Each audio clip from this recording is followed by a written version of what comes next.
तो भाई आदि तो डाकी ହଁ ମୁଁ ଆଦିତ୍ୟକୁ ଡାକିଥିଲି ହେଲେ ତା ଆଗରୁ ଆପଣ ଏଇ ସାପକୁ ନେଇ ବାହାର ଛାଡ଼ି ଦେଇଥିଲେ। कौन वाला सबको को लेके बाहर छोड़ दे ऐसी हुई ଆଜ୍ଞା ଆଜ୍ଞା मैं मुंह को देखे तो जाने नहीं କହୁନଥିଲି ଆଜ୍ଞା ମୋ ନାଁ ଶିବ ଶଙ୍କର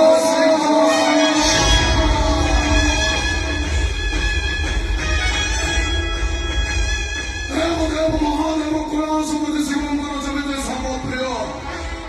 ମୋର ବି ସେମିତି ସାପ ମତେ ନିଜ ଆମେ ଧରିବାକୁ ଦୌଡ଼ା ନା ମୁଁ ଡାକି ପାରିବିନି। କାହାକୁ କଣ କହୁଛୁ ଜାଣିପାରୁଛୁ ତ ଏ ଅଭଦ୍ର ଭଦ୍ରାମୀ କରି ତତେ ଜଣା ଅଛି କେତେବେଳେ ଚିତ୍କାର କଣ ପାଇଁ ଇଏ ପ୍ରଥମରୁ ମୁଁ ତତେ ଆଜ୍ଞା ଉପରେ ସମାଧାନ କରୁଛି ହେଲେ ମତେ ଏମିତି ବେଖାତିର କରିବା ମାନେ କଣ ମୋ ଘରେ ଠିଆ ହେଇ ମତେ ଗୋଟେ ଜାଣିଲେ କି କଣ ଅଛି ଭାଇ ତୁ ସାରି